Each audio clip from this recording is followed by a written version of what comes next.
ప్రభువైన యేసుక్రీస్తు వారి శక్తి కలిగిన నామములో కూడి వచ్చిన ప్రతి ఒక్కరికి నా ప్రత్యేకమైన వందనాలు. ఆయా ప్రదేశాల్లో నుంచి దేవుని యొక్క వాక్యాన్ని వీక్షిస్తున్న మీ అందరికీ నా యొక్క శుభాహ్వానాన్ని తెలియజేస్తున్నాను.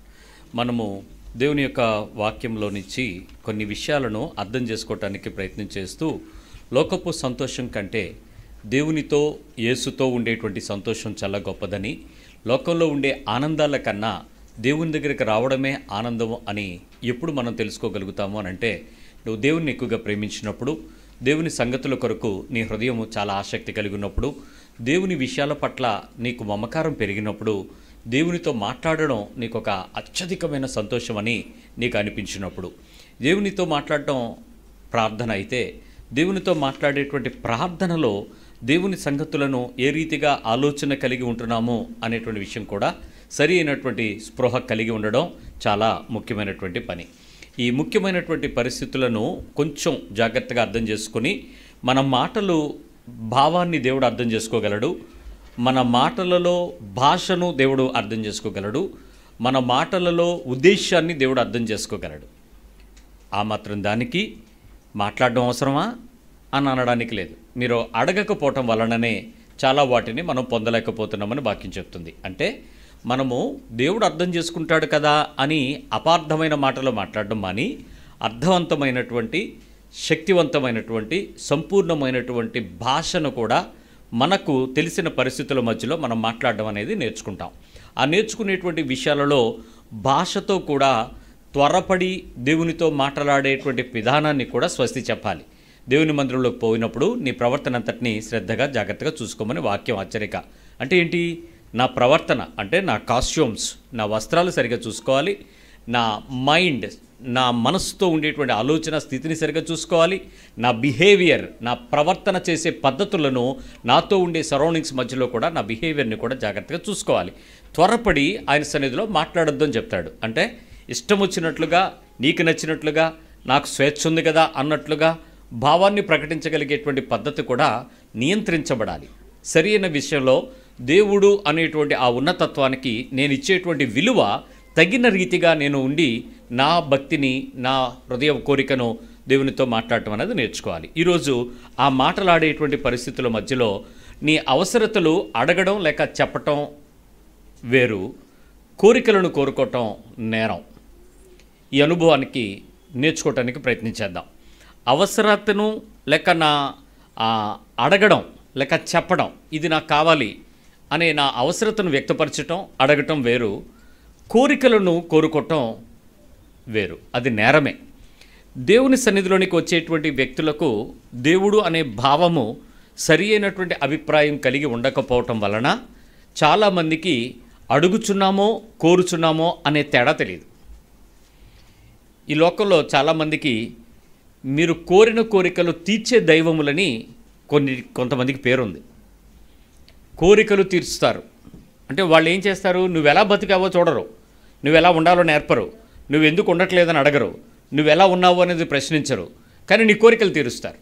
వారికి అది ఆ దైవం యొక్క గొప్పతనం కోరికలు తీర్చడం వరకే. కానీ క్రీస్తుతో ఉండేటువంటి ఆ పరిపూర్ణత అలా కాదు. నీవు దేవునికి ఇష్టమైన, అనుభవపూర్వకమైన, అసంపూర్ణమైన వ్యక్తిత్వాన్ని కట్టుకోవటం యేసుక్రీస్తు వారు కోరుకునేటువంటి లక్ష్యం. నిన్ను యేసుక్రీస్తు ఎలాగైతే ప్రార్థిస్తే, అడిగితే, ఆ దేవునితో మాట్లాడితే తండ్రి ఎదుట తను అంగీకరించబడతాడో ఆ అనుభవంలోకి, ఆ పోలికలోకి, ఆ సంపూర్ణతలోకి నిన్ను నన్ను ఖచ్చితంగా తీసుకురావటం దేవుని యొక్క ఉద్దేశం. మనము యేసు వలె, యేసు చేసినట్లుగా, యేసు మాట్లాడిన విధానానికి మనం కూడా రూపాంతరం చెందుతాం. అందుకే భాష వచ్చిన తర్వాత మానవులమైన మనము మనకు నచ్చినటువంటి స్వేచ్ఛను బట్టి కొన్ని విషయాలలో మనం అడగడం నేర్చుకున్న తర్వాత కొన్ని బలహీనమైన పరిస్థితులను కోరుకుంటూ ఉంటాం. ఈ కోరుకునేటువంటి ప్రార్థనలను ఆత్మీయ జీవితం దేవునికి దగ్గరగా వెళ్ళే కొద్దీ మార్చుకోవాలి. దేవుని యొక్క సంపూర్ణతను తెలుసుకునే కొద్దీ గెలవాలి. అది గెలవకుండా నేను ప్రార్థిస్తున్నాను అనేటువంటి భావంలో నువ్వు ఉన్నట్లయితే అది నేరంగానే దేవుడు చూస్తాడు. ఇక్కడ ఒక విచిత్రమైన సంగతి చెప్పనా? నువ్వు క్రైస్తవుడుగా అయిన తర్వాత, క్రీస్తు యొక్క రక్షణానుభవం పొందిన తర్వాత, నువ్వు ప్రార్థనలో అసలు ఏమీ మాట్లాడకపోయినా, అసలు ప్రేయర్ చేయటమే నీకు పెద్ద తలనొప్పిగా మారిపోయినా, ఎందుకు ప్రార్థన చేయాలని వితండవాదం వచ్చినా, లేక నేను చేయడం మానేస్తాను ఏం చేస్తాడు అని సవాళ్ళు చేసినా దేవుడు నిన్నేమి చేయడు. ఈత అసలు ఏమి ఇబ్బంది పడాడు, కానీ నీ అవసరతలని తీరుస్తాడు.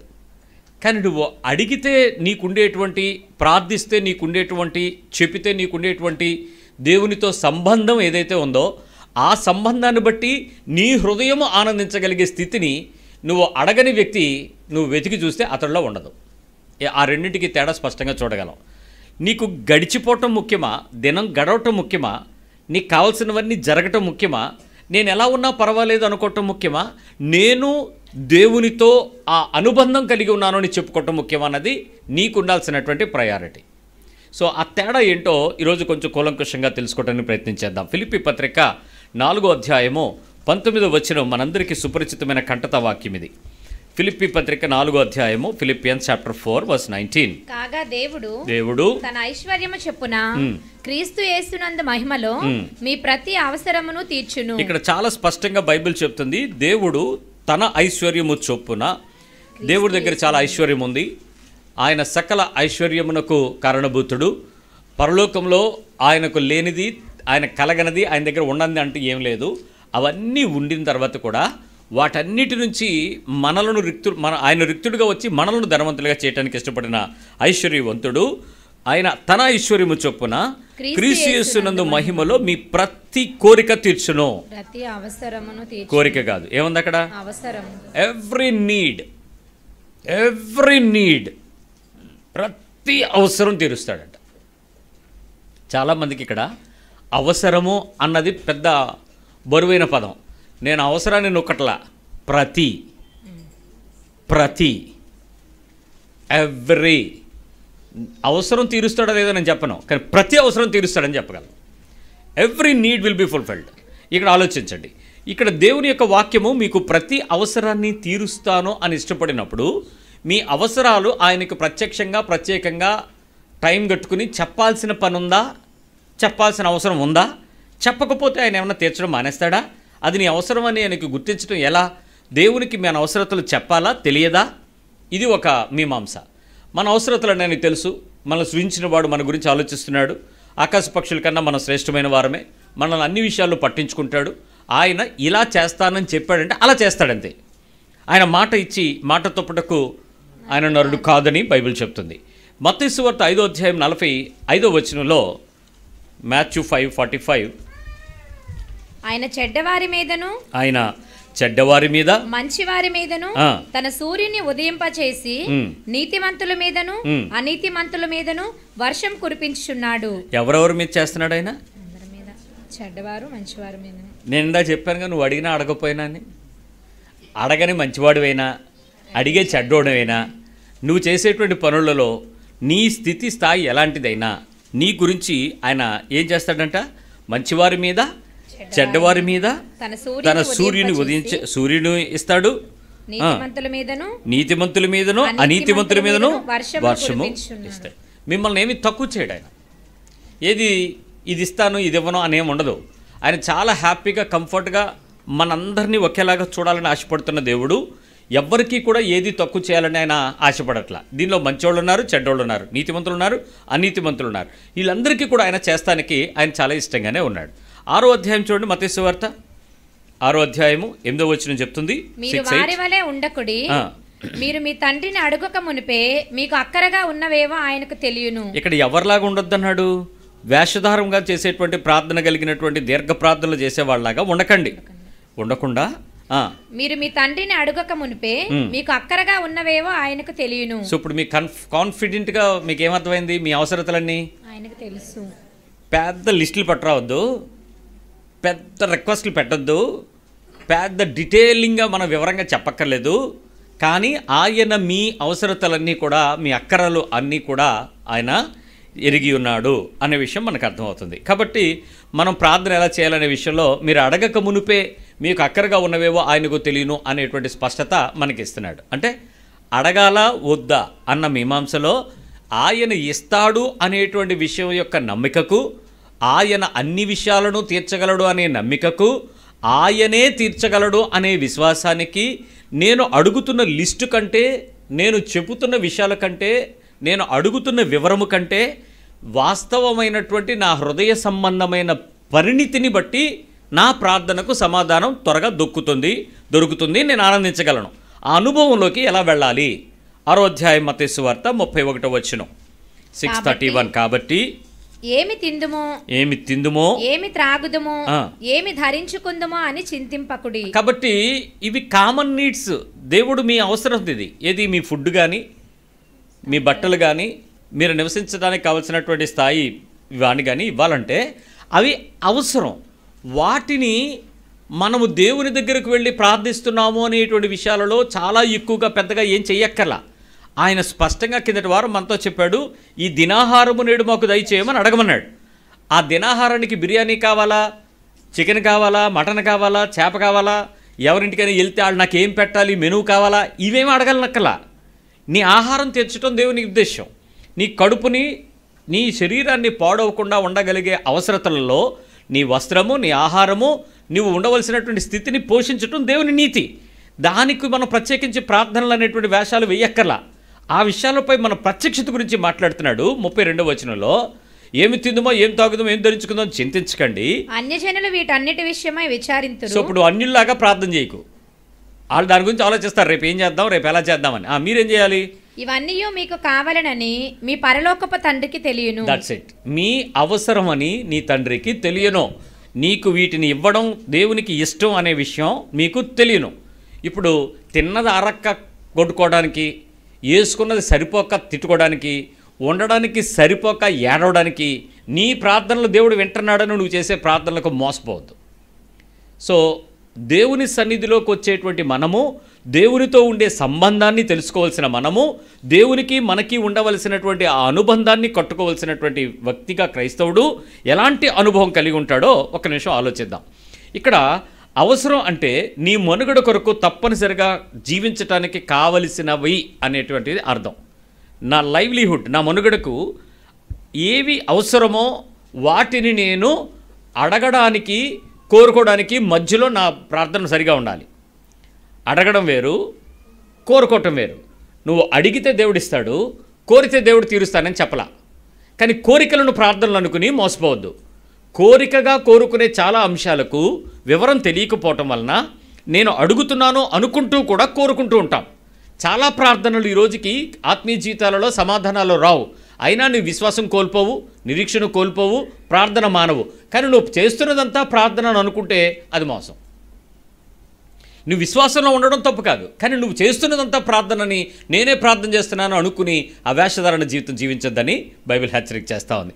అవసరంలో నీ కోరికలు ఏంటంటే నీ మనుగడ ఏదైతే ఉందో దానికి, నీ లైవ్లీహుడ్ ఏదైతే ఉందో దానికి సౌకర్యం కావాలని కానీ, సుఖం కావాలని కానీ, సంతోషం కావాలని కానీ, ఆనందం కావాలని కానీ, మరేదైనా ఒక ప్రత్యేకమైన పద్ధతి కావాలని కానీ, నీ హృదయంలో నుంచి ఏదైనా అసంతృప్తిగా భౌతికమైన విషయాలపై ఏదైనా నీ మనస్సు లేచిందంటే అది కోరిక. ఏదైనా అసంతృప్తిగా నీ హృదయంలో భౌతికమైన పరిస్థితుల కొరకు నీ మనస్సులో నుంచి ఏదైనా లేచిందంటే అది కోరిక. అది ప్రార్థన కాదు, అది అడగడం కాదు, అది కోరికతో కూడినటువంటి పరిస్థితి మారిపోతుంది. దేవుడు నీ కోరికలు తీరుస్తానని గ్యారంటీ ఇవ్వాల, నీ అవసరతలు తీరుస్తా అన్నాడు. అది అవసరానికి కోరికకు మధ్యలో నువ్వు ఆత్మీయ మోసంలో చిరుక్కోవద్దు. ఈరోజు నా వర్తమానం అదే. సో పరిస్థితుల్లో ఎలాంటి బలహీనతను మనం దాటాలో ఒకసారి ఆలోచన చేద్దాం. ఇక్కడ నిజానికి కోరిక అనేది కేవలం ఒక ఆలోచన కాదు. నీకు వచ్చే డిజైర్ ఏదైతే స్ట్రాంగ్ డిజైర్ అని ఉందో, ఆర్ విష్ అని ఉంటుందో, అది నీకు అంతరంగంలో నుంచి వచ్చేటువంటి ఆలోచన కాదు, అది బలీయమైన నిర్ణయం. కోరిక అనేది ఆలోచన కాదు, నిర్ణయం. నాకు ఇది కావాలి, నాకు ఇది అవసరం, అది అవసరమని నువ్వే భావించడం, అది నాకు అవసరంగా కోరికను తీర్చుకొని దేవుని సన్నిధిలో అడిగేటానికి కూడా ధైర్యం తెచ్చుకోవటం, అడుగుతూ గడపడం, అది రాలేదని నిరుత్సాహపడకుండా కూడా ప్రార్థనలో ఉండడం. ఇక్కడ చాలా మోసానికి ఆత్మీయమైన వ్యక్తి గురవుతుంటాడు. ఆ స్పష్టత ఒకసారి తెలుసుకోవడానికి ప్రయత్నించేద్దాం. ఇక్కడ దేవునికి మన అవసరతలన్నీ తెలుసు, తీర్చడం ఆయన నీతి మరియు విధి. మనల్ని సృజించిన వాడు మన విషయంలో బాధ్యత తీసుకోవాల్సినటువంటి ధర్మం కలిగిన వాడు. దినంలో మనల్ని నడిపించే ప్రణాళిక ఆయన దగ్గర చాలా స్పష్టంగా ఉంది. ఈరోజు నిన్ను ఇలా చేస్తాను అనేది. ఒక ఆయన అంటాడు, మీ దేవుడు ఎలాంటోడంటే రూల్స్ పెడతాడండి అన్నాడు. నన్ను తప్పేంటి అన్నాను. రూల్స్ లేకపోతే మిమ్మల్ని స్మాష్ చేసేస్తాడు, మస్ చేసేస్తాడు, ఫైర్లో వేసేస్తాడు, ఫర్నెస్లో పడేస్తాడని బెదిరిస్తాడండి మీ దేవుడు అన్నాడు. మా దేవుడు బెదిరించడం ఏంటి, నీకు అలా ఎలా అనిపించింది?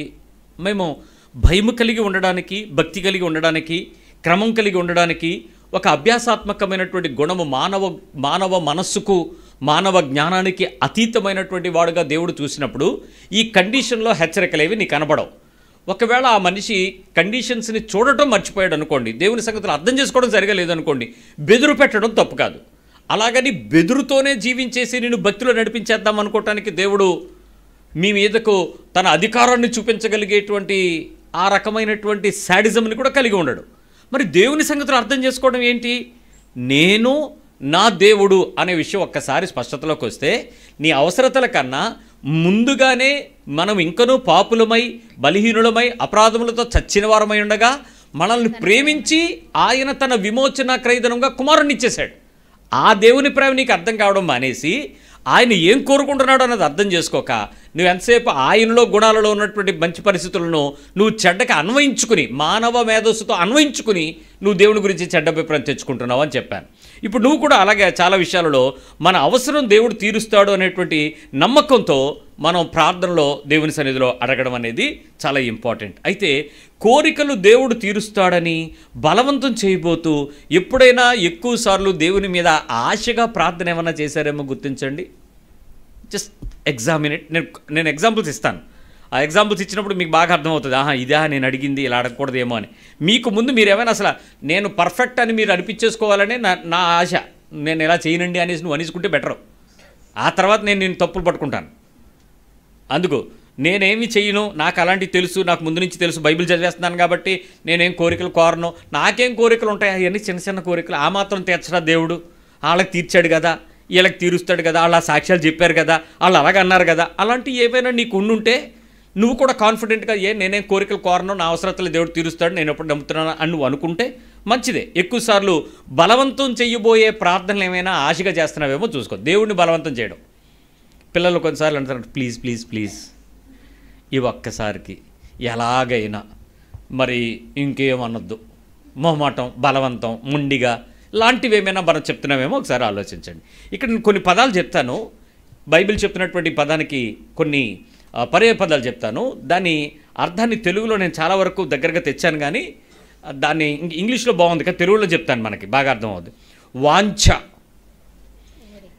ఆదాము అవ్వకి ఇద్దరు గురించి మాట్లాడినప్పుడు ఆయన చెప్పాడు, దేవుడు చెప్పాడు ఏమని? నీకు ఆమె మీద వాంఛ కలుగుతుంది అన్నాడు.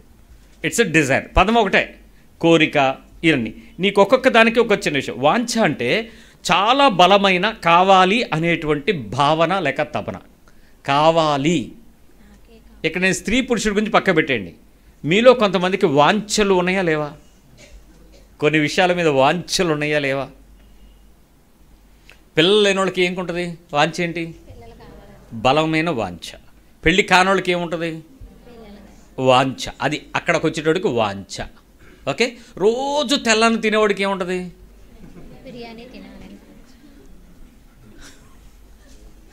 రైట్. ఇచ్ఛ. రెండవది ఇచ్ఛ. ఇచ్చు వాటిని అనే పదం బైబిల్ వాడింది. ఇచ్ఛ. ఇచ్ఛ అంటే చెయ్యాలి, పొందాలి అనే స్థిరమైన కోరికను ఇచ్ఛ అంటారు. ఎలాగైనా నేను చెయ్యాలి, అది ఇచ్ఛ. ఎలాగైనా నేను పొందాలి, స్థిరమైన విల్ఫుల్, లోపల చాలా విల్డ్గా ఆలోచిస్తాడు ఆ మనిషి. ఎలాగైనా. మీరు ఎప్పుడైనా పిల్లల్ని కొన్ని వద్దనండి, వాళ్ళు ఏం చేస్తారు? సచ్చినట్టు చేస్తాడు. అది ఏడిచైనా దాన్ని తెస్తాడు. అది ఇచ్ఛ, వాడికి ఉన్న ఇచ్ఛ అది. మీరు ఎంత ఆడిని మరిపించి అటు చేసి ఇటు చేయండి, మళ్ళీ తిరిగి అక్కడికి వెళ్తాడా లేదా? అది ఇచ్ఛ. అంటే ఆడు ఎలాగైనా దాని దగ్గరికి వెళ్ళి దాన్ని తెచ్చేయాలంతే, దాన్ని పట్టించుకోవాలంతే. అది ఇచ్ఛ. అలాంటి ఇచ్ఛ. మూడోది కాంక్ష. నా కాంక్షయ్యా అని పాటలు పాడతాం కదా. కాంక్ష. కాంక్ష అంటే గట్టిగా పొంది తీరాలి అనే నిశ్చయాన్ని కాంక్ష అంటారు. గట్టిగా పొంది తీరాలి, గట్టిగా. కొన్ని చోట్ల మనకు ఉంటుంది, ఎలాగైనా రే నువ్వు ఎలాగైనా ఫస్ట్ క్లాస్ కొట్టాలంతే అంటే వాళ్ళ నీకెందుకు బావా రాత్రి పగలు కష్టపడైనా స్లిప్పులు పెట్టైనా తెచ్చేస్తాను, తెచ్చేస్తాడంతే. నీకు ఎలాగైనా కాంక్ష, ఎట్లాగైనా సరే నేను పొంది తీరుతాను అనే నిశ్చయత. ఆశయము నాలుగోది, ఆశయం. మనకు కొన్ని ఆశలతో కూడినటువంటి ఆశయాలు ఉంటాయి. ఆశయం అంటే ఉద్దేశించినది సాధించాలి అనే నిశ్చయతను ఆశయం అంటారు. ఫిక్స్ అయిపోయింది, ఫిక్స్ చేస్తాను, ఉద్దేశించాను, దాన్ని నేను ఎలాగైనా సాధించాలి అనే నిశ్చయత నాకు వస్తే దానిని ఆశయం అంటారు. ఆశయం అనేది ఏదైనా ఉద్దేశించకపోతే అది ఆశయం కాదు.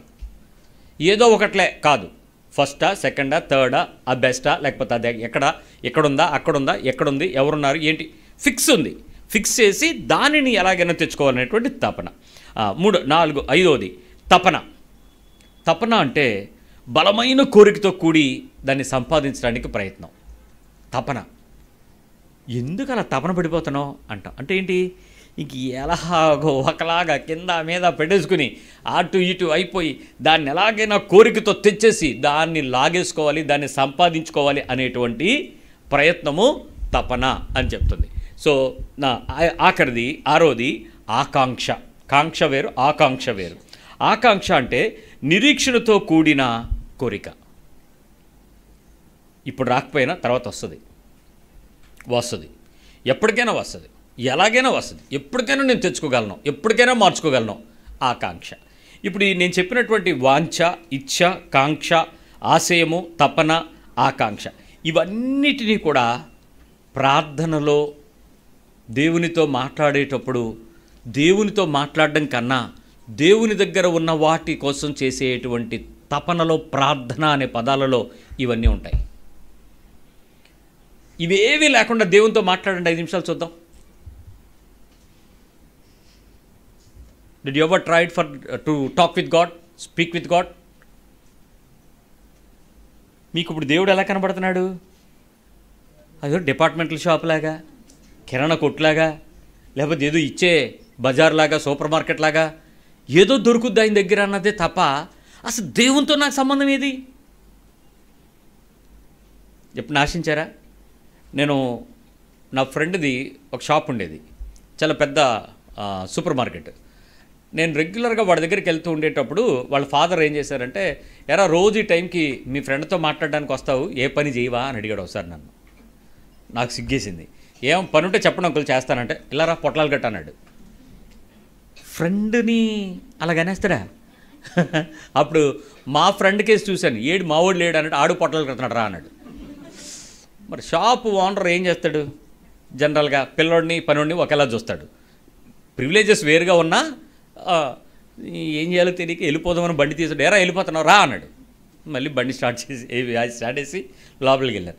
అక్కడ నేను పొట్లాలు కట్టడం నేర్చుకున్నాను. ఒకరోజు కాదు, ఎప్పుడు వెళ్తే అప్పుడు, ఒక రకం కాదు, అన్ని రకాలు. గిఫ్ట్ ప్యాకింగ్ల దగ్గర నుంచి సీల్ ప్యాకింగ్ వరకు, పచ్చడి ప్యాకింగ్ దగ్గర నుంచి పెరుగు ప్యాకింగ్ వరకు, మరి పప్పులు ఉప్పులు అన్నీ కిరాణా మార్కెట్లో డిపార్ట్మెంట్ షాప్లో అన్నీ నేను ప్యాక్ చేయడం నేర్చుకున్నాను. కొద్ది రోజుల తర్వాత ఆయన అన్నాడు, ఎరా చాలా సిన్సియర్గా వస్తున్నావు, నీకు షాప్లో పనిచేయడం ఇష్టమా అన్నాడు.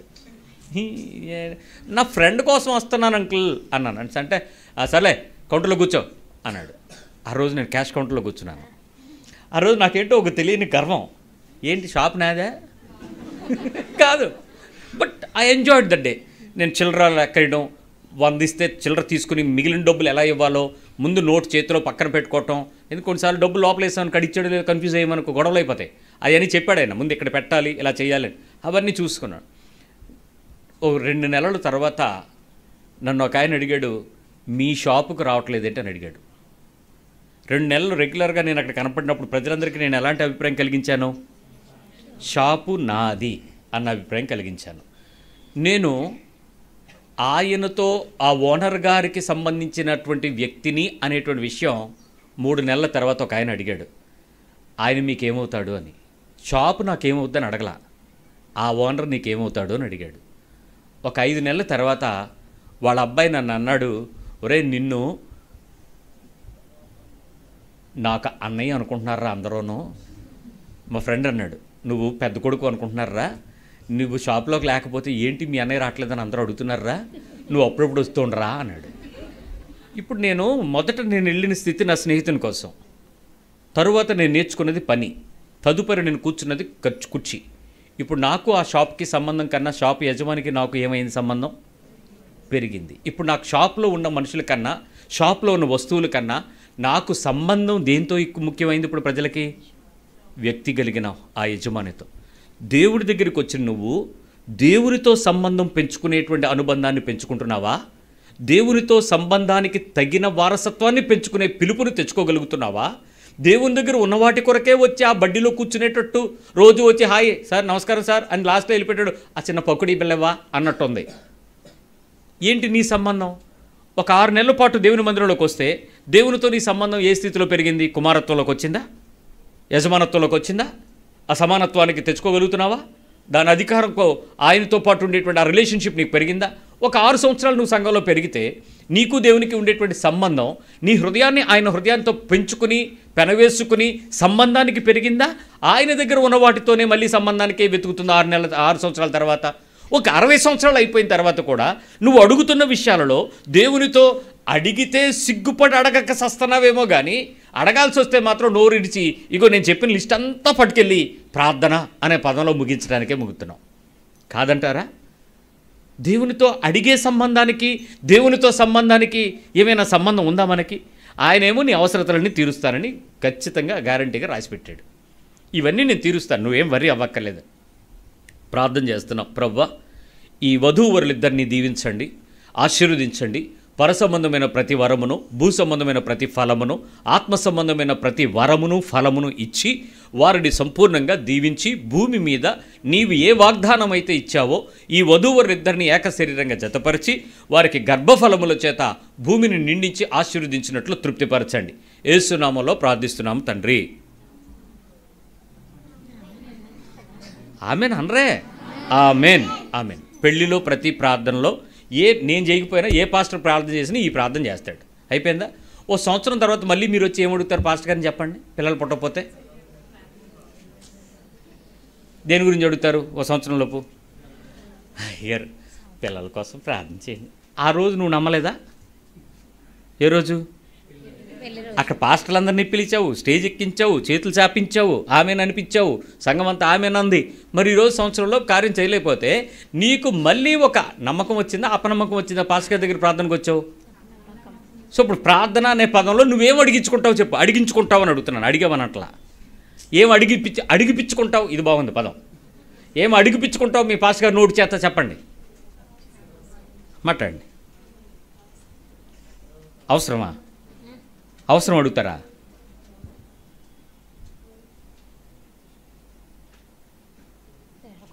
అదేంటి మీ అవసరమా? పిల్లలు కాదా? అవసరమైతే దేవుడు తెలుసో తెలియదా? తెలుసో నమ్ముతున్నావా లేదా? ఆయనతో సంబంధం ఉంటే ఆయనకి నీకు సంబంధాన్ని బట్టి నా విషయం ఆయనకి తెలుసని నీకు తెలుసుద్ది. నీకు సంబంధం లేదు కాబట్టి పాస్టర్ గారితో సంబంధం ఉంది కాబట్టి పాస్టర్ గారి దగ్గరికి వచ్చి ఏమడిగావు? 1000 తీసుకో, 100 తీసుకో, ప్రార్థన చేసి పెట్టు. కానుక ఒకటి ప్రార్థన చేస్తే మళ్ళీ ఫలం రాదంటావు, పాస్టర్ గారు చెప్పాడు. ఇవన్నీ బైబిల్ చెప్పదు, పాస్టర్లు చెప్తారు మీకు. మీరు బైబిల్ నమ్మరు, వాళ్ళనే నమ్ముతారు. సో వాక్యం కరెక్ట్గా చెప్తుంది. దేవునితో సంబంధం నీకుంటే దేవుడిని అవసరతలు తీరుస్తాడని నీకు తెలిస్తే నీ అవసరతలన్నీ దేవుడు తీర్చగలడు, ఏ స్థితిలోనైనా ఏ పరిస్థితిలోనైనా. ఇప్పుడు ఆలోచించు, నీ ప్రార్థన అవసరతను దాటి కోరికగా మార్చుకునే నీ హృదయాన్ని చూస్తే దేవుడు ఏమంటాడు? నీతో ఆనందిస్తాడా? ఆనందిస్తాడా? డే టు డే రొటీన్ లైఫ్లో మనల్ని చూసి ఈ వ్యక్తితో నాకు సంబంధం పెంచుకున్నాను, నాకు అబ్రహాము నా స్నేహితుడు అని చెప్పుకోవటానికి దేవుడు ఆనందించినట్లు, దావీదు నా హృదయానుసారుడని చెప్పుకోవడానికి ఇష్టపడినట్లు, దానియేలు నా ప్రియుడు అని చెప్పడానికి సిద్ధపడినట్లు, యేసు నాకు భూమి మీద ఉన్న వారందరికన్నా ఇతడు నా ప్రియ కుమారుడని చెప్పుకోవడానికి ఇష్టపడినట్లు, అసలు మన గురించి ఎందుకు ఏమీ చెప్పడంటారు? ఇలాంటి వ్యక్తి మనకెవడు దొరకడా? మన కాలంలో మనం ఉండలేమా? దేవునితో ఆ సంబంధాన్ని తెచ్చుకునేటువంటి ఆత్మీయతలోకి రాలేమా? ఎందుకు శోధించబడుతున్నాము? ఎందుకు ఆ కోరికను పట్టుకోవడానికి? కోరిక, వాంఛ, ఇచ్ఛ, కాంక్ష, ఆశయము, తపన, కాకాంక్ష ఇలా ఏదో ఒకటి దానిలో పెట్టి దేవునితో సంబంధాన్ని పాడు చేసుకుంటున్నాడే క్రైస్తవుడు. వాటన్నిటికీ మనం పెట్టుకునే పదం ఒకటే, ఏంటి? ప్రార్థన. ప్రార్థన చేశారు, అయ్యగారు ప్రార్థన చేశారు, అమ్మగారు ప్రార్థన చేశారు, పలానావుడు ప్రార్థన చేశాడు, నేను ప్రార్థన చేశాను, ఉపవాస ప్రార్థన చేశాను, కన్నీటి ప్రార్థన చేశాను, గొలుసు ప్రార్థన చేశాను, రాత్రి అంతా దొర్లి ప్రార్థన చేశాను, తెల్లారికి ఇది ఇచ్చాడు. కోరిక అవసరమా? అసలు సంబంధం ఏంటి? ఆ రిలేషన్షిప్ నీకు దేవునికి. నేను మాట్లాడితే, నేను అడిగితే నాకు ఇస్తాడు. ఎంతమందికి ఉంది ఈ అవసరత? ఈ స్టేట్మెంట్లో నేను అడిగితే దేవుడు నాకు ఇస్తాడు అనే నిశ్చయిత నీకుండేటువంటి సంబంధం కలిగిన పిల్లలు, దేవుని వారసులైన పిల్లలు ఎంతమంది ఉన్నారు ఇక్కడ సంఘంలో? మన వారసులం అయితే పిల్లలం కదా, ఆయన తోటి వారసులం కదా. ఆ పిల్లలుగా ఉండే స్థాయి ఏది?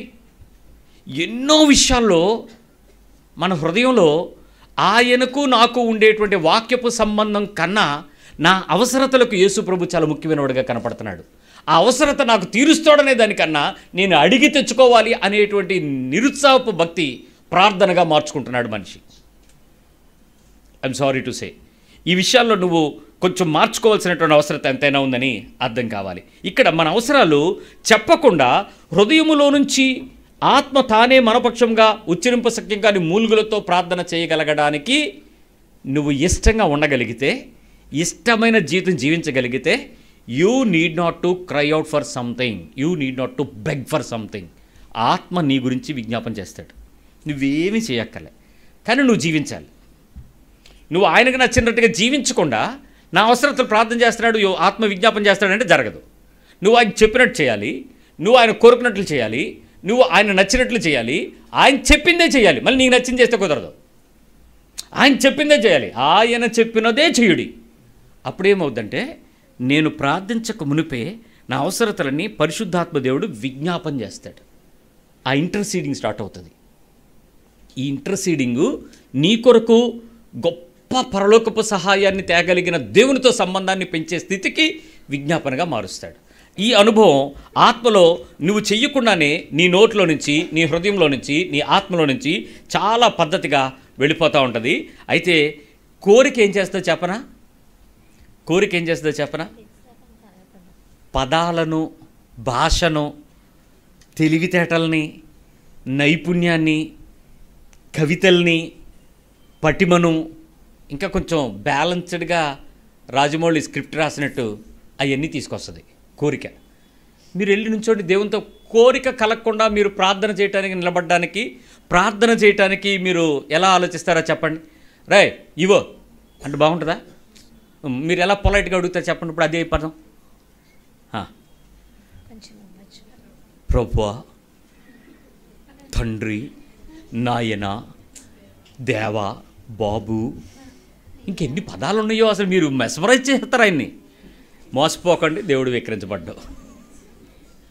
కానీ మన మాటల్లో దేవుని దగ్గరికి ఎలాగంటే మళ్ళీ ఒక్కొక్కరైతే ఏడుపు కూడా వస్తుంటుంది.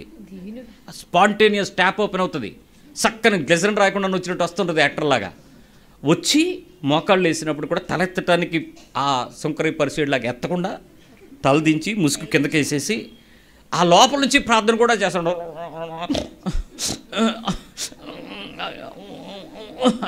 అమ్మో మూలుగు అనుకుంటాం మనం. వేషం. ప్రభు అంటాడు వేషం అంటాడు. నువ్వు అడుగుతున్నది ఏంటో నీకు తెలుసు. నిజానికి నువ్వు అడుగుతున్నది అవసరమా కోరిక? ఏటర్రా నవ్వుతారు. అవసరమా కోరిక? 100% కోరికే. అవసరం ఎందుకు ఉంటుంది? అవసరమైతే దేవుడు తీర్చిపెట్టేస్తాడు. నువ్వు కరెక్ట్గా ఉంటే సరిపోద్ది. నువ్వు ఉండడానికి కావాల్సిన అవసరం అడిగావు. పోనీ ప్రభు నేను ఉండలేకపోతున్నాను, నన్ను ఉండని నువ్వు అడిగావు అనుకో, దానికి భాష ఏమి ఉండదు. ఖచ్చితంగా అడుగుతావు, నేను చేయలేకపోతున్నాను, నాకు కావాలంతే. కానీ మనం అడిగే విషయాలలో టెక్నిక్లు ఏంటో చూసారా? ఎక్కడి నుంచి ఎక్కడికో తీసుకెళ్ళిపోతామండి. దానికి ఆదాము దగ్గర వాగ్దానం, అబ్రహాం దగ్గర వాగ్దానం, దావీద్ దగ్గర వాగ్దానం, ఇంకెక్కడో వాగ్దానం తీసుకెళ్ళి దానికి కలిపి నువ్వు అన్నావు కాబట్టి లాస్ట్లో మళ్ళీ డైలాగ్ ఏంటి తెలుసా? నీ చిత్తం అయితే. ఇలాంటి మోసగాళ్లతో దేవుడు ఎంత అలిసిపోయి ఉంటాడు. కానీ బాధపడాల్సిన సంగతుల్లో, సిగ్గుపడాల్సిన విషయాల్లో మనం ఎలా ఉంటామో ఒకసారి ఆలోచన చేద్దాం. Let me be more clear. అసలు ఇంకా మీరు దీన్ని వివరంగా ఆలోచించడానికి ప్రయత్నం చేద్దాం. కోరికల లిస్టుకి ప్రాధాన్యతలు ఉంటాయి. 1 2 3 4 సీరియల్ నెంబర్ వేయచ్చు. అవసరతలకి నీటికి ప్రయారిటీ ఎలా ఉంటుంది? ఏముండదే. ఇప్పుడు నువ్వు రెండింటికి తేడా ఎలా ఉంటుందో, సహాయాన్ని అడగడం నీ లక్ష్యం అయితే, హెల్ప్ దేవుని దగ్గర నుంచి తెచ్చుకోవటం నీ అవసరం అయితే, దాని వైపు నీ లక్ష్యంగా దేవునితో సంబంధం పెంచుకోవడానికి ప్రయత్నించేయి. అడగడానికి సంబంధానికి సంబంధిని తేకవు. Let me be clear.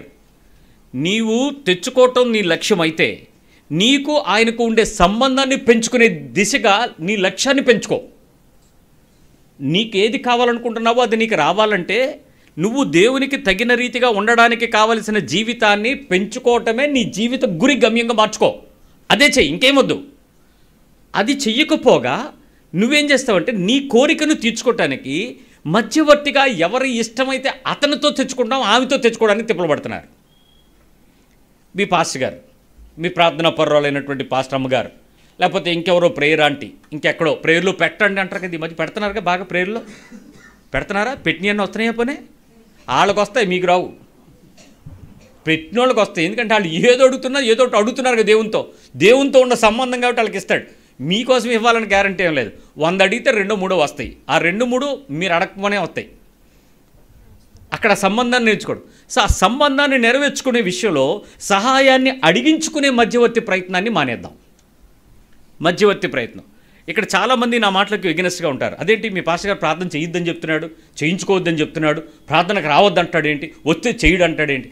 యేసు ప్రభువు ప్రార్థన చేసినటువంటి వ్యక్తులు యేసు ప్రభుతో సంబంధం ఉన్న వ్యక్తులు కాదు. అందుకు ప్రార్థన చేశాడు. యేసు ప్రభు సంఘానికి అట్టలా. ఆయన బజార్లో తిరుగుతున్నప్పుడు ప్రజలు వచ్చేవారు, వాళ్ళ కొరకు ప్రార్థన చేసేవాడు. ఎక్కడికైనా వెళ్ళి మీటింగ్కి వెళ్తే వాక్యం చెప్తూ ఉంటే అక్కడికి వచ్చేవారు. వాళ్ళందరూ సంఘంలో ఉన్నవాళ్ళు కాదు, వాళ్ళందరూ యేసు ప్రభు శిష్యులు కాదు. వాళ్ళకి ప్రార్థన చేశాడు. కొత్తగా ఎవడైనా బయట వస్తే ఆడికి ప్రార్థన చేస్తాం. నువ్వు సంఘంలో చేరి దేవుని వాక్యం ఎరిగిన తర్వాత, వాక్య సంబంధమైన రక్షణ పొందిన తర్వాత నీ గురించి ప్రార్థన చేయాల్సిన అవసరం పాస్టర్ గారికి ఏం పని? నువ్వు చేయడం నేర్చుకోవాలి. నీకు దేవునితో మాట్లాడడం నేర్చుకోవాలి. నీకు దేవునితో ఉండేటువంటి సంబంధం నేర్చుకోవడానికి సంఘానికి రావాలి. ఆ సంబంధం యొక్క పరిపూర్ణతను నిశ్చేతం తెచ్చుకునే స్థితికి నువ్వు ఎదిగి 10 మంది కొరకు చేసే విజ్ఞాపన చేసే కర్తగా నువ్వు మారాలి. అది రావడం మానేసి ఎవడికో చెప్పి వాళ్ళ మధ్యవర్తిత్వాన్ని ఎత్తుకుంటానంటే దేవుడేమి ఆశపడ్డాడు. అలాంటి మధ్యవర్తి ప్రార్థనలు ఇష్టానికి ఆయన సిద్ధపడతానని కూడా ఎక్కడ బైబిల్ చెప్పలా.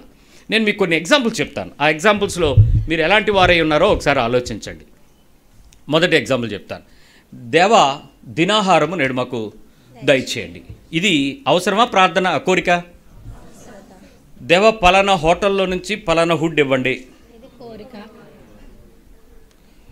ఒక వారంలో మీ ఇంటిలో మీ ఫుడ్డు మీ అవసరతను ఎలా తీర్చుకోవాలో చెప్తాను. ప్రభువా దినాహారం మాకు దయచేయండి అని చెప్పాను. మీ అమ్మగారు కూడా అదే ప్రార్థన చేసి ఉంటారు, మీ నాన్నగారు కూడా అదే ప్రార్థన చేసి ఉంటారు, మీరు అందరూ అదే ప్రార్థన చేస్తారు, దినాహారం మాకు దయచేయి ప్రభువా అని. దేవుడు ఆ తల్లి హృదయంతో మాట్లాడడం ప్రారంభిస్తాడు. ఎప్పుడు?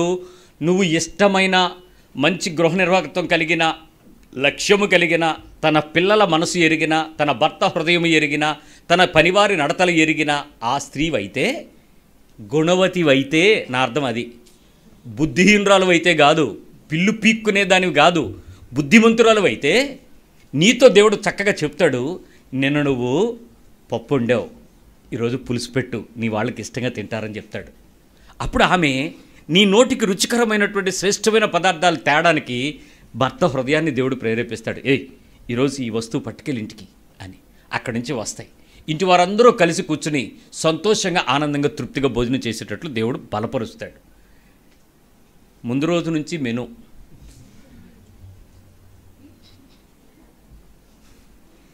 ఈవిడ రాత్రి నుంచి ప్లానింగ్. ఏంటి రాత్రి నుంచి ప్లానింగు? తెల్లవారికి డబ్బా ఏం కట్టాలా, క్యారేజ్ పిల్లలకి, ఓకే తల్లిగా నీ ధర్మం. నెక్స్ట్ ఏంటి? ఏం తిందుమా, ఏం తాగుదుమా, ఏం, అసలు దాని గురించి ఆలోచించచ్చా? ఇవన్నీ మీకు కావాలని ఎవరికి తెలుసు? అప్పుడు దేవుడు నీకు ఇస్తాడనే విషయం నీకు ఎంత నిశ్చయిత ఉంది? మరి అవసరత నువ్వు కోరిక ఎందుకు తీసుకెళ్తావు మొదలెట్టావు? అప్పటి నుంచి ఎతుకుతావు. 30% ఎవడిస్తున్నాడు, 50% ఎవరిస్తున్నాడు, 1+1 జొమాటో ఆఫర్ ఎక్కడుంది, స్విగ్గీలో ఏముంది, ఎక్కడ కొత్త హోటల్ ఉంది, ఎక్కడ దేనికి ఏమైనా కోపం తగిలిందా, దేని నుంచి ఏమైనా డిస్కౌంట్ ఉందా, రోజంతా అదే ధ్యాస. రాత్రి బిర్యానీకి, పొద్దున్నుంచి తినేవంతా తింటానే ఉన్నావు, రాత్రి ఏటడికి మెనూ కోసం ఓ పక్క ప్రార్థన, మళ్ళీ ఆహారం, అది హోటల్ నుంచి వచ్చేసిన, దేవా ఈ ఆహారాన్ని పరిశుద్ధపరచండి, బల్లిపడిందో తెలీదు, కుక్క మాంసమో తెలీదు, నువ్వు దీవించు, శక్తినివ్వు, లేని వారికి దయచే. నిజంగా నువ్వు అలా అడిగేవాడివి, అడిగేదానివైతే నీ హృదయము కోరికల నుంచి ఎందుకు వెళ్తుంది? అవసరత వైపు ఎందుకు నిలబడలేదు? It makes sense. కోరికకు అవసరానికి తేడా అలాగే ఉంటుంది. రెండో విషయం చెప్తాను. దేవా ఆరోగ్యం ఇవ్వండి నాయన, ఇది అవసరమా కోరిక? వెరీ గుడ్, మీరందరూ రైట్. ప్రభువా నాకు ఒక 10 లక్షల హెల్త్ పాలసీ ఇప్పించండి నాయన. ఏంటిది? Health policy. ఈ మధ్య అందరికి ఉండాలి కదా. ప్రభువా క్యాట్రాక్ట్కి వెళ్తున్నాను, ఆ డాక్టర్ గారు 20,000 లెన్స్ పెడతాడంట, 40,000 లెన్స్ పెడతాడంట, ₹1,00,000 లెన్స్ పెడతాడంట. మా అబ్బాయితో మాట్లాడినైనా ₹1,00,000 బాగా కనపడదని చెప్తున్నాడు. క్యాట్రాక్ట్ ఆపరేషన్ అవ్వడం ముఖ్యమా, ₹1,00,000 లెన్స్ ముఖ్యమా? చెప్పండర్రా. ఆరోగ్యం ముఖ్యమా, లెన్స్ కాస్ట్లీది పెట్టుకోవడం ముఖ్యమా? ప్రభువా హాస్పిటల్కి వెళ్తున్నాను, నాకు వైద్యం అందేలాగా చేయి నాయనా. అవసరం. ప్రభువా సూపర్ స్పెషలిస్ట్ వచ్చేలా చూడు, ఆ టెస్ట్లు ఏవి అవ్వకుండా కూడా చూడు, కానీ టెస్ట్లన్నింటిలో రిపోర్ట్లు తప్పు కరెక్ట్గా ఆ రీడింగ్లో వచ్చేలాగా చూడు. నువ్వేం తిన్నావో అది వస్తుంది. నువ్వు తిన్న కొవ్వు అంతా దానిలో లేకుండా కొలెస్ట్రాల్ తీసేస్తాడా దేవుడు? తిన్న షుగర్ అంతా దానిలో రాకుండా ఆ రీడింగ్ 130 లోపు రాసేస్తాడా? ఎలా చేసేస్తాడండి? ఇది అవసరమా కోరిక? మన ప్రార్థనలు ఉంటాయి, ప్రభు రీడింగ్లు ఎలాగైనా చూడు. రాత్రి నుంచి తిన్నమ్మనే తెల్లారు వెళ్ళిపోతే నీకు పచ్చి రీడింగ్లు వచ్చేస్తాయా? పచ్చి రీడింగ్లు వచ్చేయగలవు. అవన్నీ కోరికలు, అవసరం కాదు. సో నీ ప్రార్థనల్లో చాలా డిఫరెన్స్ ఉంది. హెల్త్ విషయంలో జాగ్రత్త. నెంబర్ 3, దేవా నన్ను నడిపించు. Lord make me through. తీసుకెళ్ళి నన్ను నడిపించండి. నన్ను మీరు తోడుగా తీసుకుని వెళ్ళండి. నన్ను మీరు ఎలా తీసుకెళ్తున్నప్పటికీ కూడా ప్రభువా నన్ను నడిపించు. ఇక్కడ నడిపించడం అంటే 2 కాళ్ళతో కాదు. You have to go through that situation or circumstances. Okay, ఇప్పుడు నడిపించమనే విషయంలో కొన్ని ప్రార్థన. ప్రభువా పెళ్ళి కాబట్టి ఒకసారే చేసుకుంటాం, మళ్ళీ మళ్ళీ జరగదు కాబట్టి 400 పల్సర్ అడిగాను ప్రభువా, బుల్లెట్ అడిగాను నాయన, జావా 2 గొట్టాలది అడిగాను. అది మాత్రం మా అత్తగారు ఇచ్చేలా చూడు. నువ్వేం అడుగుతున్నావు? నేను నడిపించమనా నీ కోరికను అడుగుతున్నావా? నీ లిస్ట్ ఏంటి? నీ హృదయం మోసం, ప్రార్థన దానికి టైము, దానికి మళ్ళీ పాస్టర్ గారు అది వచ్చిందంటే సేవకి ఎక్కడికైనా వెళ్ళిపోవచ్చండి. వీడికి ఆశ. మా అయితే బండి గురించి అడుగుతావునా? పెద్ద బండి అడుగుదాం. అడిగితే ఏముంది? దేవుడు ఏదైనా ఇస్తాడా? నీ అవసరం తీరుస్తాడా, కోరిక తీరుస్తాడా? అవతల నొప్పు చేయనిస్తాడా దేవుడు? ఆళ్లే గనక, ఆడపిల్ల తరుపుళ్లే గనక నేను చెప్పిన యేసు ప్రభువుకి తగినట్టు ఉన్నారా, వీడికి ఒక్క కోరిక తీరదు. ఆళ్ళు దురాశపరులే. ఎర్రగొన్నాడు, నల్లగొందు, జుట్టు ఇంకా పండలేదు, సాఫ్ట్వేరు, ఇంకా నీకు మైమరిచిపోయి పాడి అయ్యా ₹1,00,000 సీటు 30,000 లాస్ అయినా పర్లేదు, నువ్వు ఎలాగో ఒకలాగా ఇచ్చే. ఏంటి ఇవన్నీ? గడుపుతున్న బతుకులో ఆత్మీయ మోసపు ప్రార్థనలతో గడుపుతున్న నేటి క్రైస్తవ నిద్రపోతున్న సమాజం ఆత్మీయతను, స్పృహ కలిగి దేవునితో సంబంధాన్ని తెచ్చుకోవడం నేర్చుకోండి. సంబంధం లేదు ఈరోజు దేవునితో. We are begging for something that is called prayer. దానికి గుంపులుగా కూడుకొని, సమాజంగా కూడుకొని, పగలంతా ఏడుచుకుని, మైకులు పెట్టుకుని, అరుచుకుని, ఏంటో ఈ వేషాలు. అవసరం ఏంటి? నీకు దేవునికి ఉండే సంబంధాన్ని ఎలా పెంచుకోవాలి?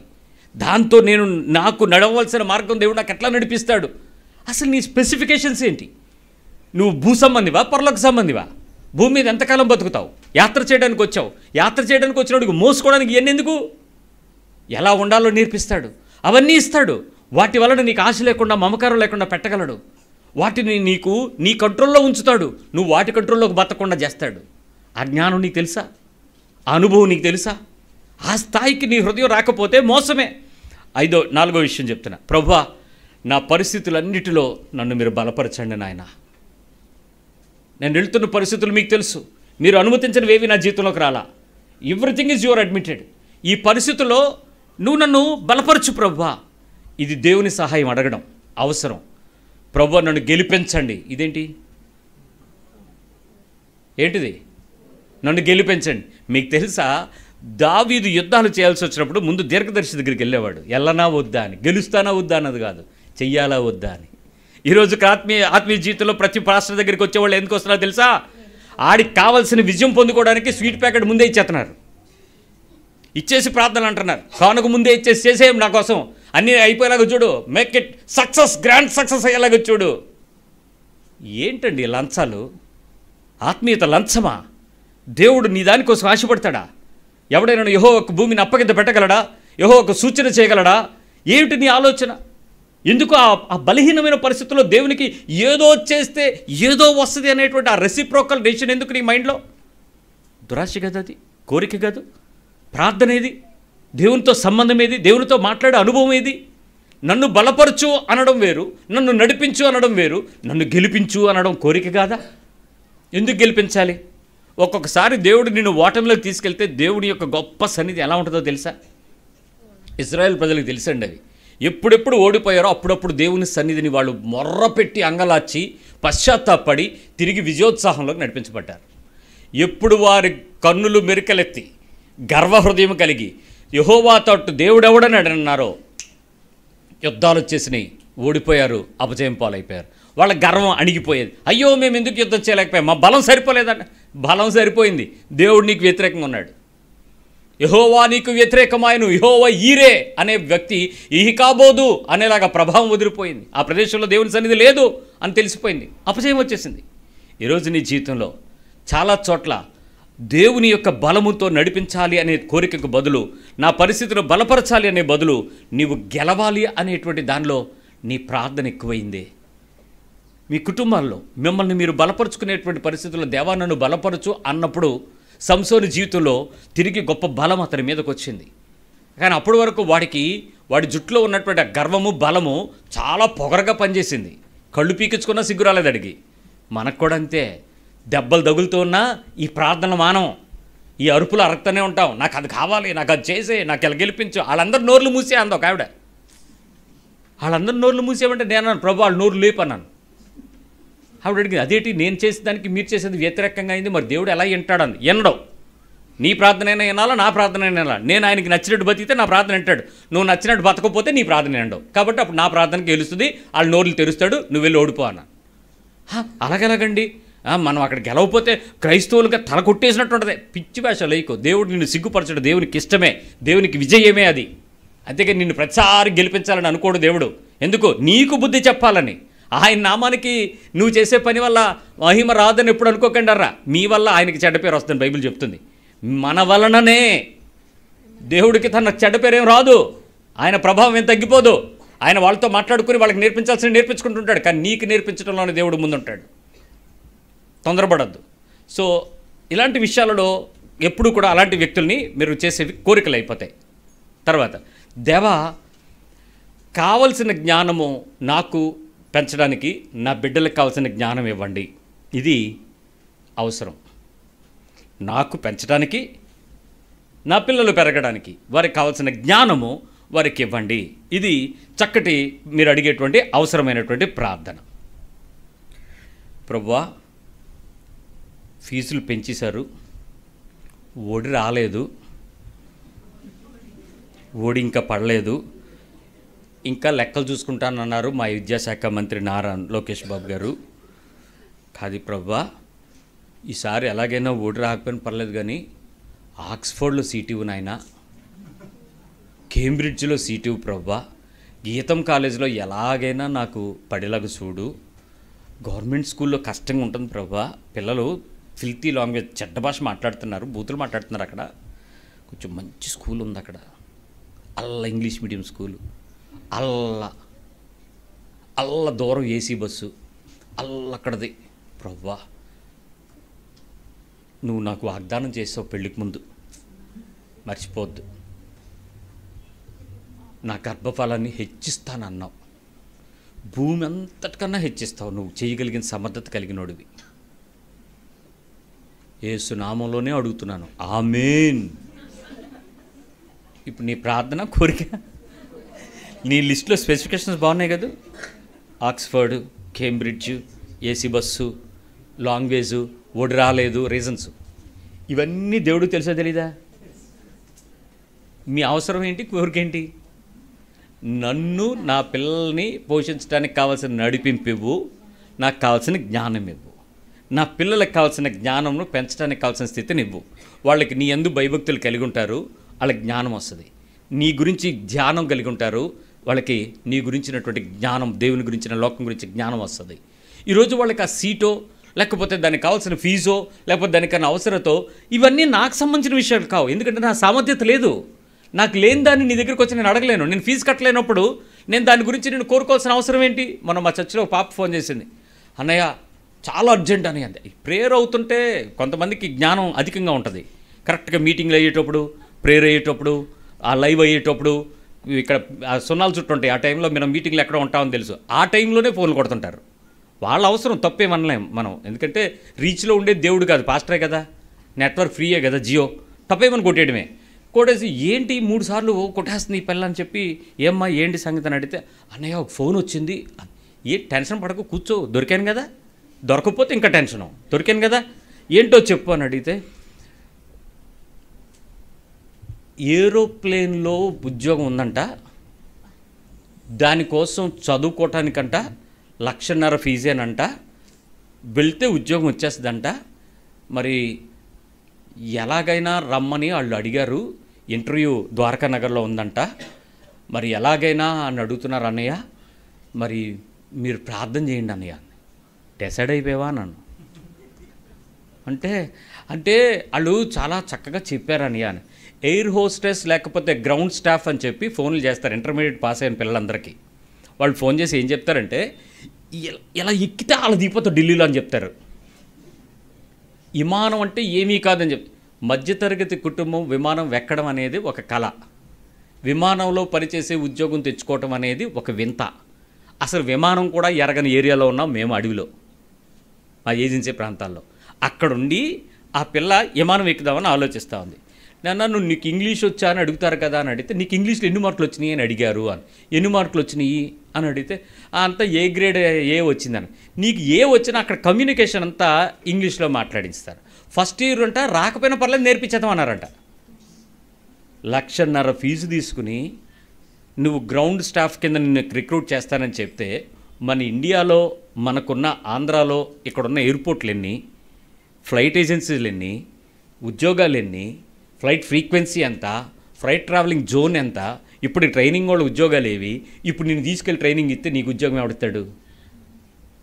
నీ స్థితి ఏంటి, నీ స్థాయి ఏంటి, దానికి మించి ఊహ ఏంటి, దాని మించి కోరిక ఏంటి, నీ అవసరం ఏంటి? దీనిలో లిస్ట్ చాలా ఉంది చూడండి. నువ్వు ఆశపడడం తప్పని నేను అన్నావు, ఎందుకంటే అబ్దుల్ కలాం చెప్పారు, కనండి, కలలో కనండి, ఆశ కనండి. దేవుడు చెప్పలే.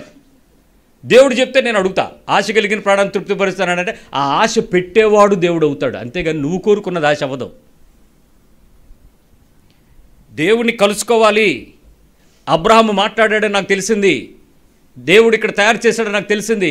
ఎక్కడ దేవుడు వెతుకుతున్నాడు? మిద్యాను దేశంలో కొండలెక్కి మోషే, అక్కడ కనబడ్డాడు దేవుడు అతనికి. మోషే వదల్లో నుంచి మాట్లాడుతూ, ఇదిగో నువ్వు వెతుకుతున్నావు కదా, రా నేను నీతో మాట్లాడతాను, నీకు ఉద్యోగం ఇస్తాను, నీకు పని చేపిస్తాను రా అని.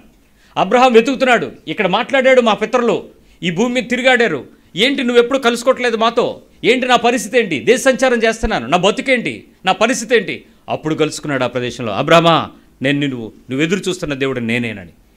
ఆ ఆశ దేవునితో సంబంధం కలిగిన వాళ్ళు ఏది కోరుకోలా, వాళ్ళు దేవుని కోరుకున్నారు. ఆ విషయం మనకు అర్థం కావడానికి బైబిల్ జీవితకాలం చదువుతున్న అర్థమై సావట్లా. యేసుప్రభు వచ్చేసేటోడికి యేసుప్రభు దగ్గర ఏదో ఉన్నాయని యేసునామలో అని పడిపోతున్నావు కింద మీద. ఆయనతో సంబంధం తెచ్చుకో, ప్రార్థనకు సమాధానం దొరుకుద్ది. ఆ పిల్ల చెప్పాను, నువ్వు ఆలోచిస్తున్నది నేను అన్యాయమని నేను అన్నావు, కానీ నీ జీవితం పట్ల దేవుని ఆశ ఏంటో నువ్వు చూసావా? అది అడగకుండా నువ్వేదో కోరిక లిస్ట్ తీసుకొచ్చేసి ఇవన్నీ నాకు తీర్చే అంటే దేవుడు తీర్చాలా? అవసరం, అగత్యం ఆయనకు ఉందా? ఆలోచించండి. దేవా, వేసవికాలం చాలా ఇబ్బంది పడుతున్నాం నాయన, కరెంట్ ఇవ్వు ప్రభువా. ఇది మా పల్లెటూరులో రాత్రి ప్రార్థన. నేను రాత్రి మాకు 1 గంట వరకు కరెంట్ లేదు, 7:30 నుంచి 11:30 1 గంట వరకు కరెంట్ లేదు. అలా కూర్చుని ఇస్తాను గారు తిప్పుతున్నాం. అప్పుడు మేము ఏం అడుగుతున్నాం? ఏసీ ఇయ్యనా? ఏం అడగాలి? నీకు ఏది అవసరం, ప్రైమరీ ఏది అవసరం. ఆ తర్వాత ఏసీ పని చేయకపోతే ప్రార్థన ఏమవుద్ది? ఇప్పుడు అవసరం కాస్త అక్కడికి వెళ్ళింది ఇప్పుడు కోరిక. ఇప్పుడు నెక్స్ట్ 1.5 టన్నా, 2 టన్నా, 1 టన్నా, డబ్బులు ఎంత? ఏం అక్కర్లే, బజాజ్ కార్డు అని ఒకటి ఉంటుంది, అది గీకితే చాలు వచ్చేది.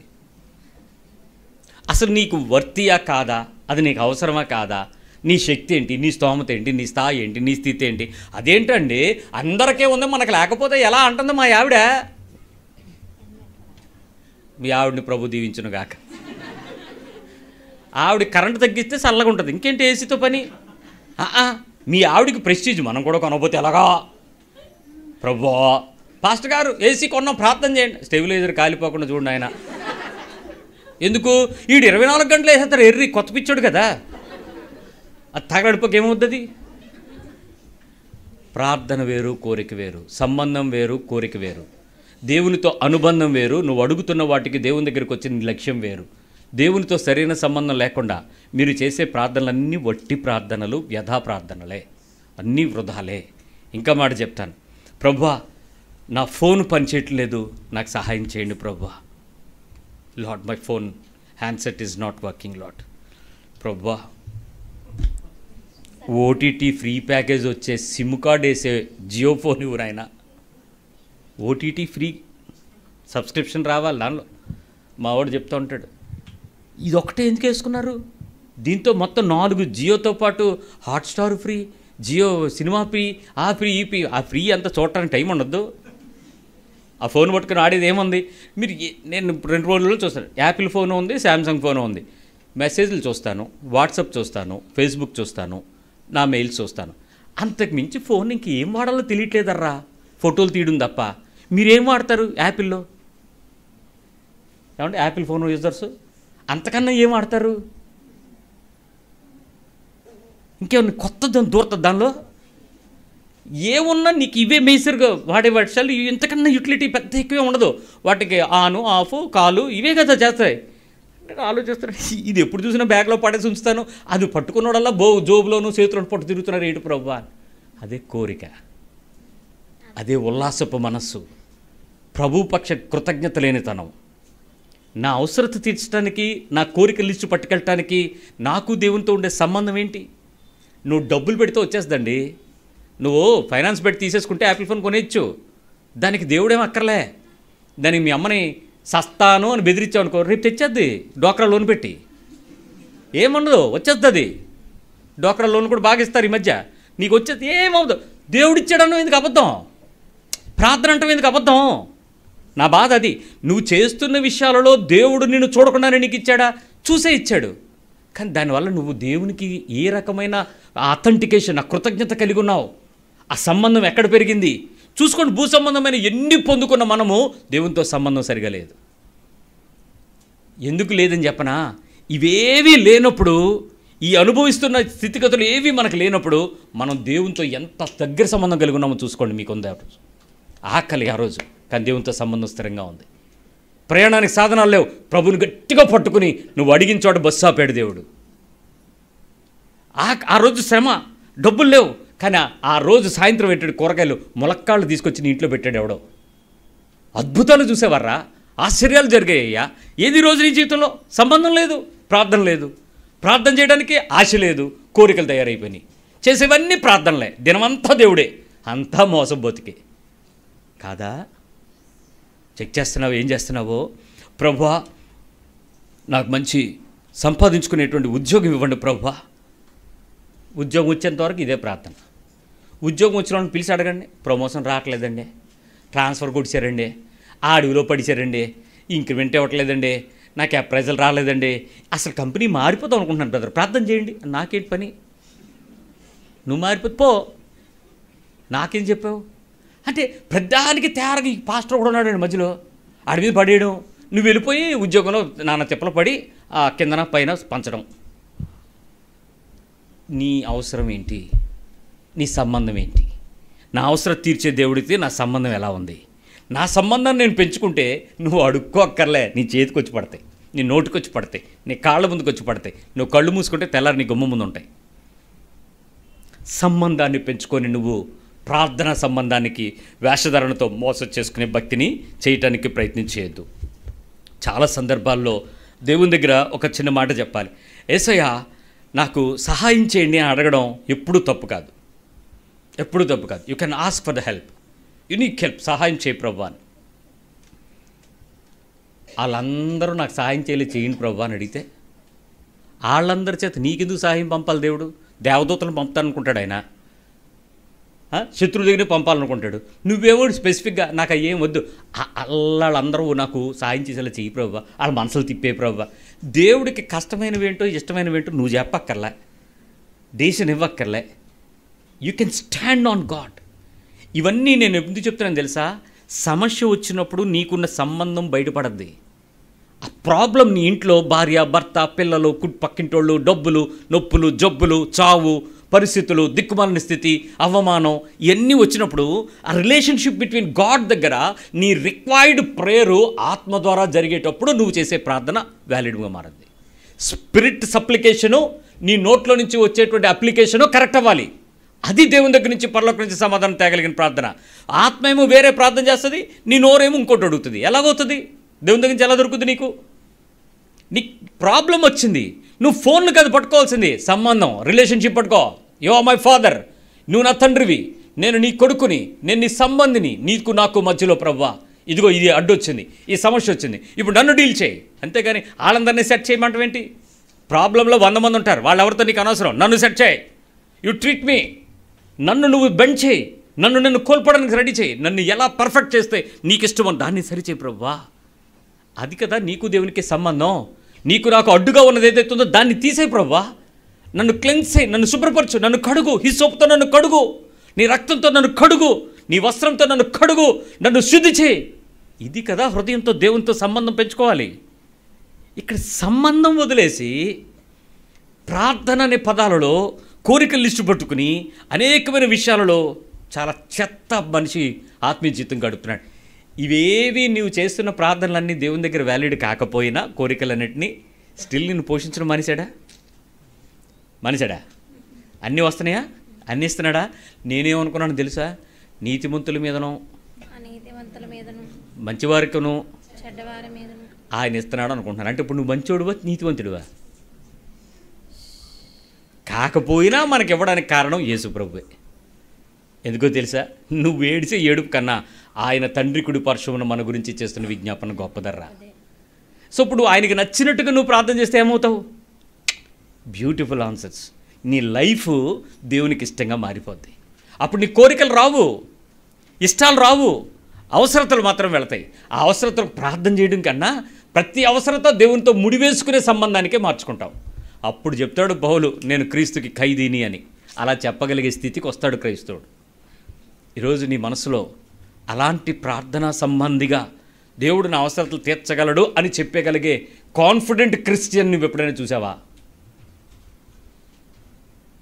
ఈ కాన్ఫిడెంట్ అండి, ఈ క్రిస్టియన్ పర్ఫెక్ట్ అండి, మా ఇంట్లో మా వదినండి, మా అక్క అండి, మా అన్నయ్య అండి, మా తాతయ్య అండి, మా బావండి, మా తమ్ముడండి, మా కొడుకండి, వాడు ఎప్పుడు అడిగినా దేవునితో సంబంధం గురించి బతుకుతాడు. కోరికలు వాడి దగ్గర ఉండవు, వాడు లిస్టులు పట్టురాడు, వాడు ఏ విషయాలు అడగడు, వాడు ఎంతో హానెస్ట్గా దేవునితో గడుపుకుని వాక్యం పట్టుకుని చెక్ చేసుకుంటాడు. ఇదిగో వాక్యం ఇలా చెప్పారు మా అయ్యగారు, బైబిల్ ఇలా చెప్పింది, దీని ప్రకారం నేను ఎలా ఉంటాను. ఈ స్థితికి బతుకుతాడు. ఒక్కరున్నారా నీ కుటుంబంలో? విన్నావుగా, నువ్వుండు, నువ్వురా.